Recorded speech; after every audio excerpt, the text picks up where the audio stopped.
crime rate. But recently, there has been a rise in public order, violence, and sexual offences. PC McSweeney has been patrolling the area for over 4 years. What I love about being a response officer is just the variety. 1 minute I could be driving on blues to a very high intense situation with weapons, and 2 hours later I could be dealing with a victim of domestic abuse who's picked up the phone and wants to help, and that's where you can really start to make a difference. Scott and I met at through work. He's been a police officer a little bit longer than I have. He's got policing in his family. Both of his parents were special constables back in the 80s, 90s, I think. His uncle was a police officer. Another uncle was a police officer. And he has always wanted to be an officer. He thrives on it. He just absolutely loves the job. It's his whole world. Dating a police officer is quite a common thing within the police, and it's good that they understand. However, on the flip side, dating a police officer, especially in the team, is a big worry, because you always know what they're going to and you're always worrying whether they're going to be all right at the job that they're at. When's our first rest day? Saturday. No, 30th. Your birthday's our first technical rest day. Sunday. Yeah, and I know where we're going. I can't tell you. I've only been on the team just under 2 years. Because we cover a lot of Windsor and Maidenhead, we have to sometimes rush between the two towns. Nighttime economy shifts is when we're covering all the jobs at pubs and clubs. Obviously, you're dealing with all the drunken people. That can be causing a little bit of mayhem at times. You know, you can range for anything just from a low-level assault to a huge brawl.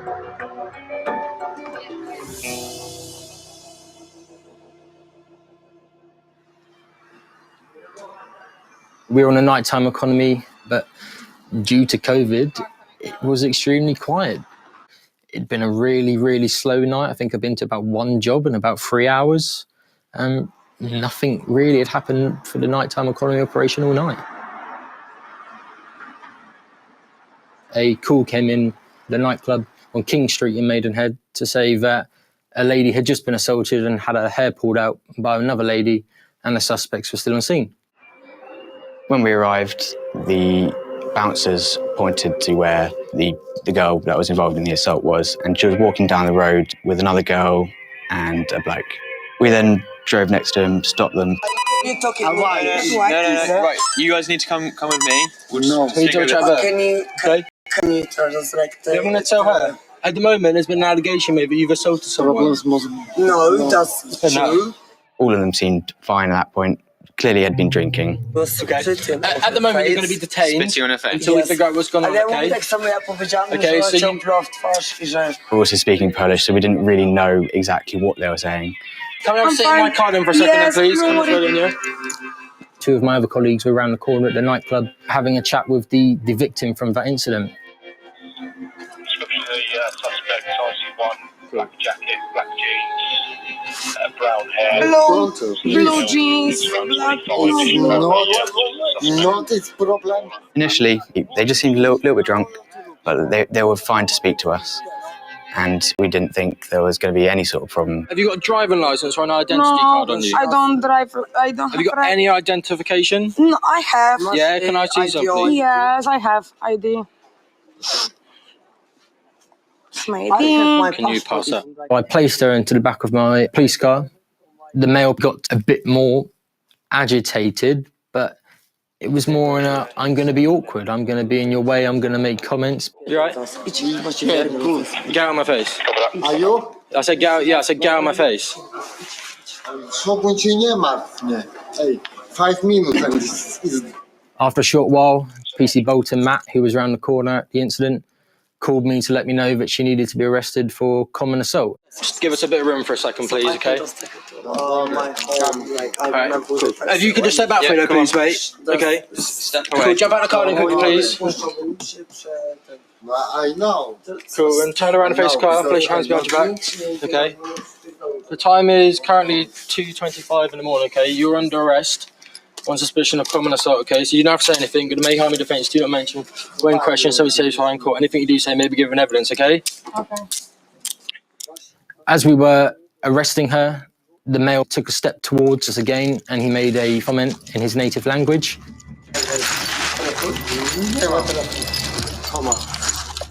Just step back away, mate. He kept on coming towards us, clearly aggressively. So Scott had to push him away. So step away from it, okay? Go away, walk up the street and go away.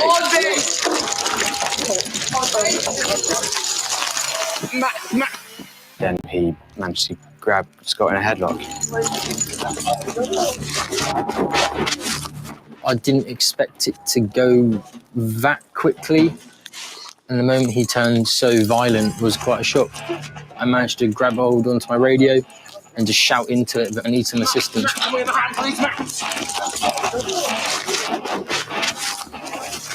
He then dragged me to the floor and I landed underneath him.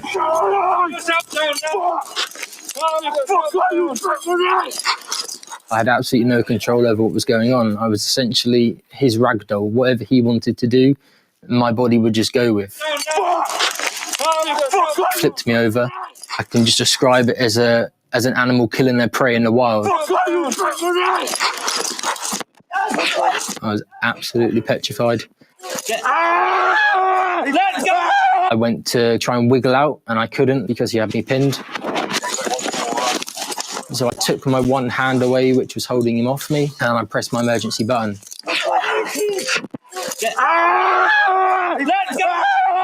As I pressed my emergency button, he got his finger and he gouged his finger into my left eye.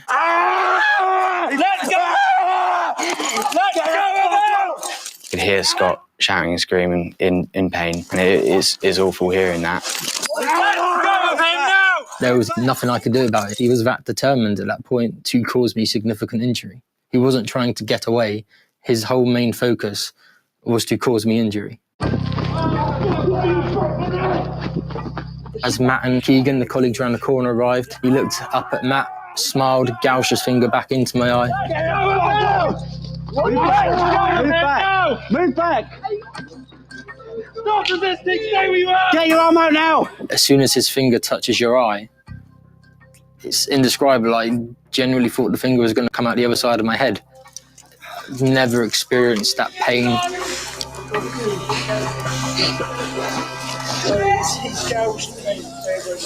Look. Is it in your eye? Can we... Quebec 1-2, can we have an ambulance, please? We were really fortunate that we had two other officers that were just down the road. Don't know what we would have done if they weren't there.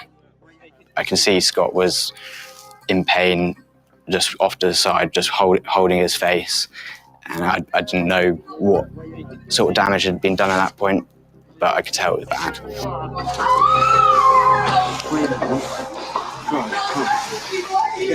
Can we have an ambulance, please? I was in Windsor at the time when the button went off. And I knew it was Scott that had pressed the button. Luckily, I wasn't driving. I don't really remember the drive from Windsor to Maidenhead. It's not very far in the grand scheme of things. It's probably 6 miles. All I remember is trying to catch my breath at times and think, Maria, just calm down. You don't know what's happened at the other end. But then your brain just goes into overdrive again and you start absolutely freaking out about what you might come across. I went into shock and I didn't say anything. Another 2 units turned up and I remember looking up and seeing one of my colleagues, Emma, and I sat up and I just could only see her out of one eye. And I remember just saying to her, I can't see out my left eye. Within 10 minutes, there were about 20 officers there. Stop resisting. Do not react. One of my colleagues was pinning him against the floor and he was still smiling, staring up at us. I don't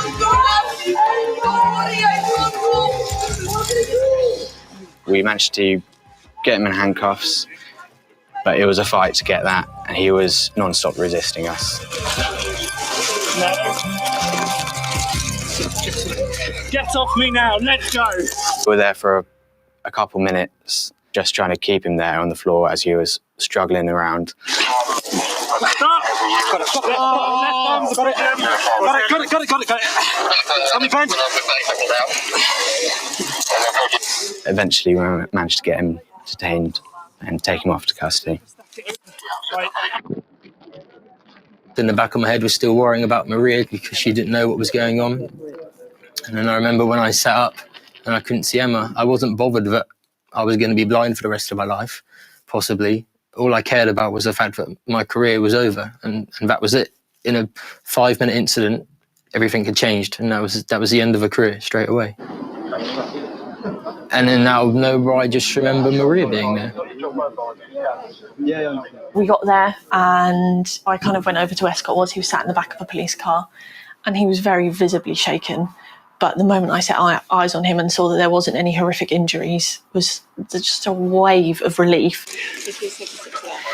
And I kind of just knelt down in front of him, and we hadn't been together very long at that point. We'd probably been together kind of 3 months or so. And we hadn't said I love you yet. And I had this overwhelming urge to say it to him.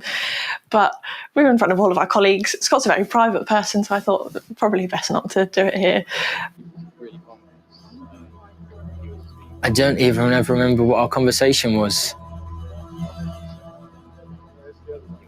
It was just a huge sense of relief. When I got to hospital for my eye, I was told that it would be okay. The sight would come back, but there should be no long-lasting effect. And then I was told that I'd had chipped a bone in my back and had a borderline fracture on it as well.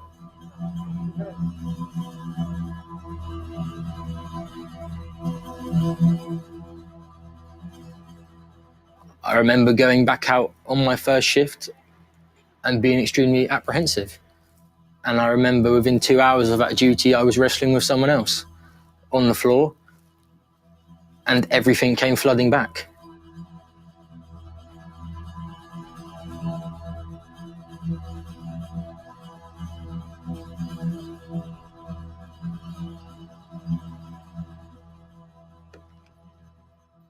Being a victim of crime, regardless of what it is, whether it's an assault, for me it was a completely different experience.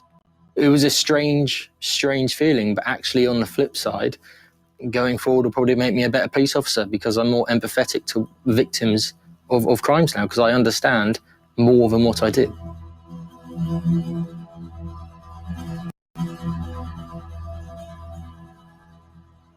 Do I have a dislike towards him? Yes, of course. But I don't hate him for what he did. And I said in my victim personal statement that I want two things to happen. For him to realise that every action has a consequence, and for him to learn some respect and to change and be a better person.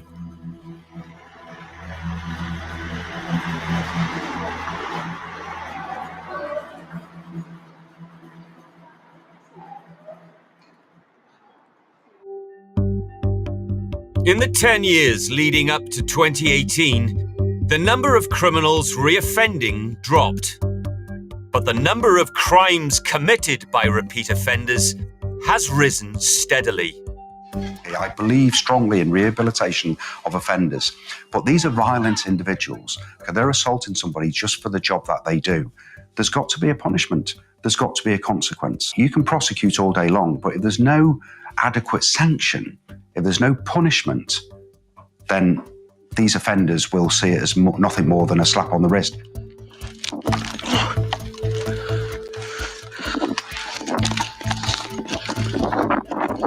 You hit me, and you are going down. You're going down. You're going to hit me. You're going down. I'm telling you, put it down now. Put it down. Yeah.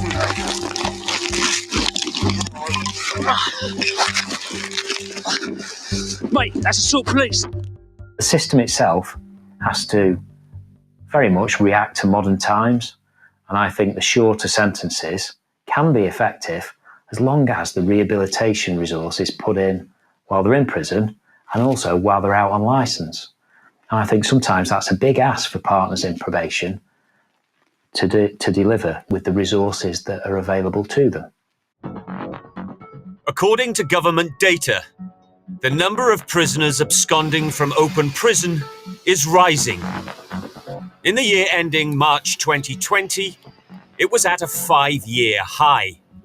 On average, someone would escape every 2.5 days. As you can tell by my accent, I'm a Brummie born and bred. I work as a street intervention officer in Birmingham city centre. I remember when I was younger watching The Bill, but always thought that maybe I'm not confident enough when I was younger to deal with some of the scenarios that police deal with. So I ended up joining them when I was 28. 17.5 years later, I'm still here. And I can't imagine myself doing anything else, to be honest. Alison and I have worked together for about 8 years now. We both came into the city centre at the same time. It's a cliche, but we don't know what's going to be in front of us one day to the next. One day you could be locking up an armed robber, next day you could be helping somebody who's had an epileptic fit in the street. And the nice things as well, you know, we do have nice things that we can deal with as well, like the community engagement. But in a busy city centre, it's generally, unfortunately, more of the negative issues that we have to deal with. I'm just thinking we might see a couple of clients in Pitton Park. It's been very interesting this past year. We've watched Birmingham city centre change quite a lot. Although the city has closed down, people have come in just to wander around, and it's just sort of trying to educate them. Considering the amount of people that used to come to the city centre is a lot quieter, but we always find there are certain groups then that will come in and still keep pushing it. And it is just a minority of people that will cause the issues.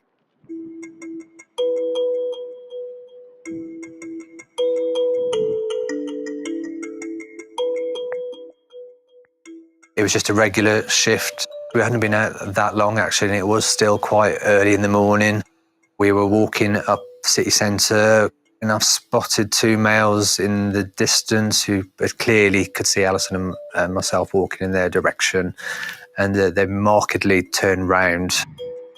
It was Mark that noticed them, first of all. The ones turned round and looked at us, and then the other ones turned round, looking back at us. Why are you looking back at police officers? Why do you need to do a double take? That's a bit strange. And then I saw them go down a little alleyway, and as they turned that corner, they again looked back at us. So I just said to Alison, I said, that does not look right. There's something not quite right there. They're walking down a straight street, and they've just suddenly done the first right that they can into a closed shopping area. Why would you go that route? So I said, we will go down and try and cut them off where I knew that alleyway would come out. We both turned on our body cameras, not knowing quite what to expect. We both stood back a little bit, and I could see them coming in the reflection of a shop window. I said to Alison, right, we'll just go and speak to them and just see the lie of the land, basically. Hi, chaps. Let's have a quick chat. Why are we in town today? Why are we both in town today? To get the new Call of Duty because I can't sit around in lockdown. It's in the middle of COVID, it was in the middle of a full lockdown. We wanted to find out what they're doing in the city centre. Who are they? Where do you live? I live in Stetchford. Stetchford, all right. It's not appropriate travel. Okay. I'm going to check your details because blatantly you both saw us walking up here and then you turn around and you've come walking round. It's just out of nowhere, no warning. The one lad then kicked Mark forcefully between the legs. He then swung round and punched me to the face. And straight away I just thought, we need some more support here. I've got no impression that he was going to do that whatsoever. It was the sound, and obviously I'm not a man, but the sound and the force of the way he was kicked, it made me feel sick. It really hurt. I just remember being completely shocked by it, if I'm honest. Mark had gone down in pain, and then the offender, he'd slipped. I was determined he can't get away. He's punched me directly to the left side of my face. I've never been punched in the face with such force before. It was shock. Straight away, I just thought, we need some more support here. So I've activated my emergency button. Martin Square! Martin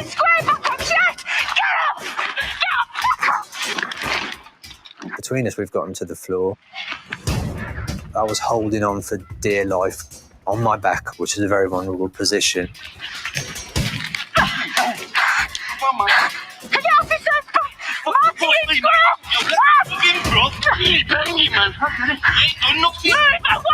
I could see his friend then sort of circling behind us, and I thought he's going to kick me in the head.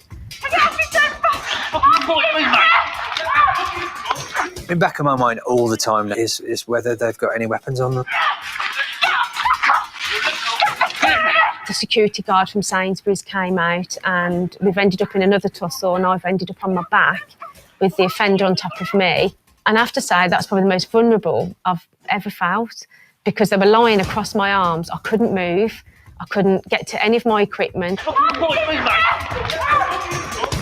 I've just been clinging on for dear life as he's been struggling and desperately trying to get away.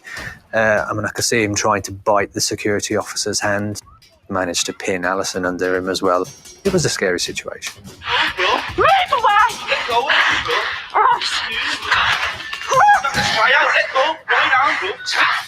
Spray! Spray! Spray! Okay, look. Get down! It was only once I managed to finally get hold of my Parva spray and sprayed it into his face that we could try and get him handcuffed and get under proper control of him. He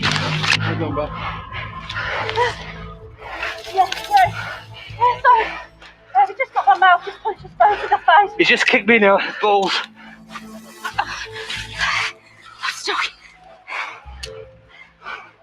Right. Mate, you're under arrest for assault PC ×2. I'm saying. We've got any cuffs? You didn't have to say anything, but harm defence. We do not mention when questioned, only with your letter in court. Anything you do say may be given evidence. Sorry, we've got in cuffs now. Another security guard turned up, and we managed to get him restrained, and then other officers arrived to give us some more support. I wanted to find out who was this person, who were we dealing with. Right, what's your name? Michael. Michael what? Milner. Michael Milner. He gave me a name and a date of birth, and I checked those against the police national computer, and there was no trace. Are you wanted, you know? Now, something tells me that's not quite right. You don't assault two police officers and try and escape if you've not already known to police.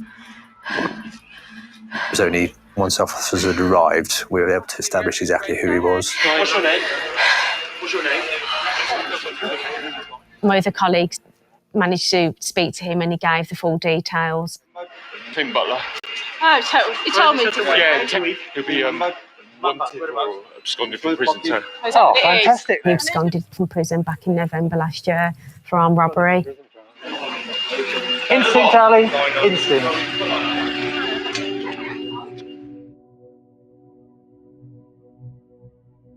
Does it surprise me that people attack the police? No. If you'd have asked me that 20 years ago, yes, I would have said it would have surprised me, but it doesn't anymore.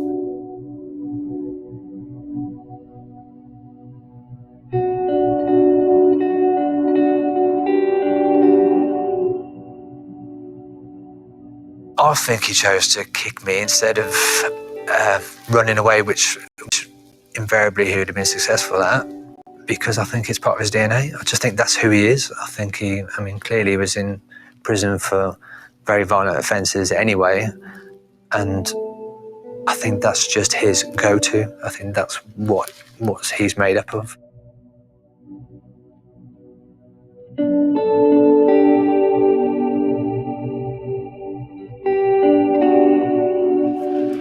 It was quite refreshing to see the public on social media actually thought the sentencing was really poor.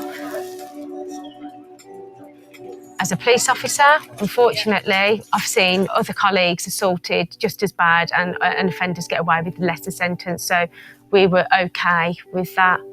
But in the big scale of life, I don't think it's acceptable.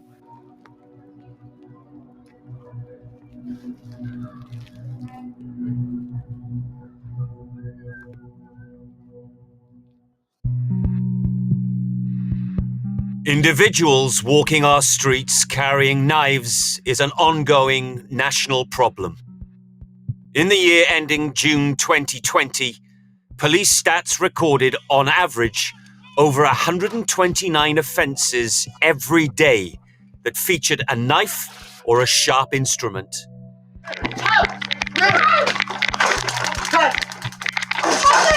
More units, more units!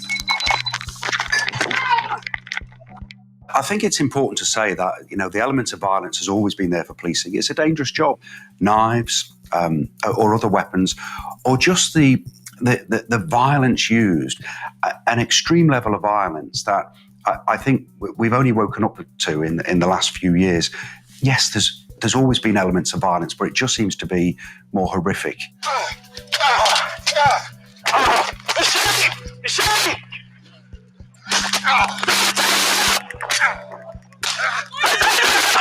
Knife crime is down in Nottinghamshire again this year by around 15%. We're on the right side of pushing this down, but it requires a continued level of effort. We've got 2 dedicated knife crime teams, and believe you me, they pursue the intelligence about people who carry knives regularly. And we get lots of intelligence from the community, and we act on that quite deliberately. In North London, PC Christian Pedersen has been patrolling with a response unit for over 5 years. If you want to be a police officer, it's probably one of the best places to work. Interesting mix of people, cultures. You've got a lot of people, issues, family issues, large estates with gang problems, pockets of social housing. The north of Westminster is such a mix of wealth, and it's so disproportionate. Here you've got, you know, Michael Flatley lives on that side of the canal, and then you've got your social housing here. So you've got, I think, Noel Gallagher over there as well. You're talking £20-odd million plus houses to, yeah, a whole estate of, you know, people at the other end of the income. You're going from everyone driving a Range Rover to no one owning a car in 100 metres distance. Attitudes towards the police, the majority of the people would like us here. It's a very, very small minority that don't want the police. Christian's been on team a long time before me. He seems, when you first meet him, quite a stern person. I think I was quite nervous to work with him my first time, but he's actually really, really nice, down-to-earth man, really caring. As a response officer, I wouldn't say there is a typical shift. Every day you don't know what you're going to go into. You'll never be completely prepared, and I don't think anyone, even if you speak to someone who's been in for 20 years, will say they know what will happen.